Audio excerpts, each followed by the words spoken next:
What's going on, everybody? RJ Ochoca here from SB Nation's bloggingtheboys.com. We hope all is well wherever you are. We hope you're happy, safe, healthy, and we know it is bad. That's right. The Dallas Cowboys losing on Monday Night Football, 38-10, the final score against the Arizona Cardinals. The Cardinals, the latest team to make AT&T Stadium their playground. Think about all the different teams, all across sports really, that have had the time of their lives in the place that the Dallas Cowboys call home. There is, of course, the Cowboys head coach, Mike McCarthy, who won a Super Bowl in the building with a different team, one of the greatest rivals of the Dallas Cowboys, the Green Bay Packers. There's UConn's men's basketball team. There's WrestleMania. There's George Strait has had a number of concerts in the building. The Eagles have even performed, not the Philadelphia Eagles like Hotel California Eagles. Kyler Murray had played 6 games in his football career all through high school and college before playing against the Cowboys on Monday Night Football in AT&T Stadium, and he got his 7th win. That's right, Kyler Murray is 7-0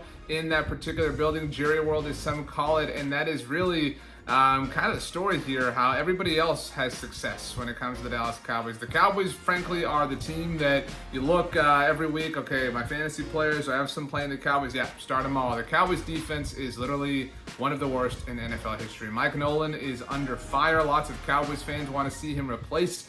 It's hard to find any ray of hope here for the Cowboys because their defense is so bad, and then their offense, without Dak Prescott, is not capable of doing anything to help them out. You look at this game, the debut for Andy Dalton, I thought Andy really was not the problem.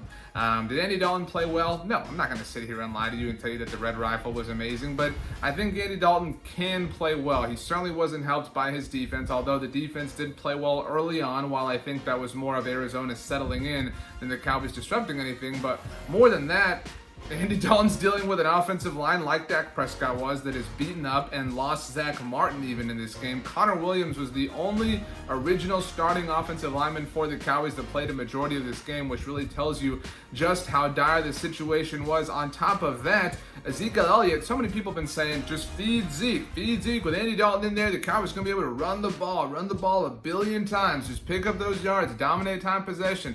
Well, it doesn't help when Zeke Elliott, who's supposed to be the leader of your offense in the eyes of some, puts the ball on the ground 2 times. That's right, Zeke Elliott had 2 more fumbles this season. It has been a huge problem for him so far in 2020, and there's really no answer. I mean, Mike McCarthy talks all the time about how the Cowboys work on ball security, turnover differential, and that's fine. You can totally say those things, but the results are not backing up what you were saying. Zeke Elliott even got benched at one point in this game. Tony Pollard came in and played rather well, I thought, but that's where we're at, and it's so hard to kind of, what's the issue? What's the problem? Because for so long we were able to say, okay, when Jason Garrett's gone, things are going to be different. Guess what? Jason Garrett's gone, nothing's different. Okay, well, Dak Prescott, some people think, he holds the team back. He's not good enough. Andy Dalton could have just as much success as him with those weapons. Guess what? Dak Prescott's down. The team's even worse. What is it? I mean, there's frankly, I mean, you look at the course of time. I mean, the last time the Dallas Cowboys were in an NFC Championship game, Marvin Harrison, who was in the Pro Football Hall of Fame, was in college. I mean, we are talking multiple generations to some degree have now kind of experienced their lives while the Dallas Cowboys have gone NFC Championship game lists. And there is one common denominator. Coaches have changed, quarterbacks have changed, teams have changed, coordinators. I mean, all sorts of people associated with the team have changed, yet right now a lot of people are pointed to Jerry Jones and Steven Jones. This is a good team, an ownership group, a front office group that chose to sign players like Zeke Elliott, sign players like Jalen Smith, and DeMarcus Lawrence, who has come up short, albeit he played well like Jalen Smith did against the New York Giants, but I think that was more the opponent than it was anything else. The Cowboys made those decisions. They let Byron Jones walk. They didn't get Dak Prescott signed to a long-term deal. They are the reason that a lot of people feel the Cowboys are what they are, which is technically a first-place team in the NFC East, but a team that is 2-4 and spiraling out of control. I don't think that you and I can sit here and talk about how we have any legitimate hope in the Cowboys. I mean, how can we? What is the largest point of hope for this season? Winning the crummy NFC East, being the least bad team in it? I mean, what is that? And, a lot of people are starting to ask the question, did the Cowboys move on from Jason Garrett too soon? Should they have held on? Did they make a mistake in moving towards Mike McCarthy? I don't know if Mike McCarthy's the guy yet for the Cowboys. I truly don't. I'll be honest with you. But I know that Jason Garrett was not. I think that Jason Garrett is one of the better people that has ever been associated with the Dallas Cowboys, but he was not the right head coach for this team. And just because the Cowboys are bad right now does not mean that they would be better with Jason Garrett. You know what?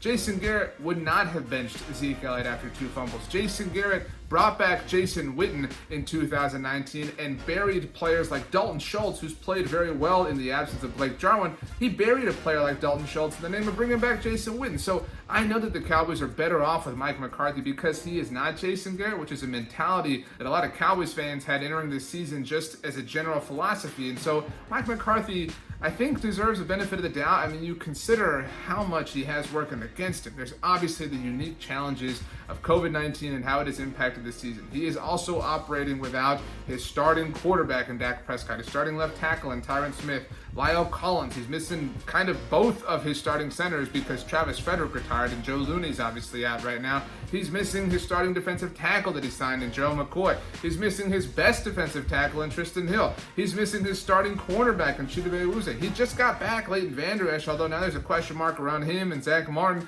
I mean, Mike McCarthy is not playing the hand that a lot of us thought he was going to be playing week in and week out when he did his opening press conference at the Star in Frisco. And so that's fair. And I know that other teams find ways to overcome injuries, and that's fair too. But all I'm saying is Mike McCarthy, if anybody associated with the Dallas Cowboys deserves a benefit of the doubt, it's him, because he has the least amount of time in terms of dealing with this organization, whereas other people, other players are guys that have had their opportunity and are still not putting out the results. Where was DeMarcus Lawrence? Where was Jalen Smith? Where are all of the other people that are supposed to be leaders on this team? We've talked before, leading up to this game, about how we were going to find out and learn a lot about the Cowboys now that they did not have Jason Garrett to point the finger at, now that they did not have Dak Prescott to come in and save them. This was the moment where the lights were brightest on everybody else because there was nowhere else to hide. And what did the Cowboys do? They completely collapsed, to be honest with you. The Cowboys completely, totally, utterly, absolutely, unequivocally collapsed against the Arizona Cardinals. You know, after the Cowboys lost to the Cleveland Browns, there was all this talk about how the defense quit and whatnot, and Xavier Woods had a comment that I maintain was kind of misinterpreted by some. I do understand what Xavier Woods meant when he said that. However, you can't tell me that you didn't quit against the Arizona Cardinals. You can't tell me that Kenyon Drake got that 69-yard touchdown there at the end because you were giving 100% effort. This is a team that, quite frankly, does not respond well when it is punched in the mouth, and they have been punched in the mouth every week so far this season. They are losing more often than they should. They probably should actually be 0-6. They have 2 wins this season, and they have both come off of last-second field goals by Greg Zuerlein, which really tells you about how close they are cutting it. The Cowboys are in a bad place, but they are in first place in the NFC East. This week actually features 2 games technically with 4 NFC East teams. On Thursday Night Football, the Philadelphia Eagles will play the New York Giants, and then on Sunday, the Dallas Cowboys will visit the Washington Football Team. So this division could look dramatically different this time next week. Whatever happens, we will of course have you covered at bloggingtheboys.com right here on the official Blogging the Boys YouTube channel. You can subscribe to the official Blogging the Boys podcast network so you can listen to us talk about the Cowboys all the time as well. I'm RJ Ochoa. You can follow me on Twitter and Instagram at RJ Ochoa. Look, I know it's rough. I know we're all sad, but we're going to get through this together. I promise you. Thanks for joining us. We'll see you next time.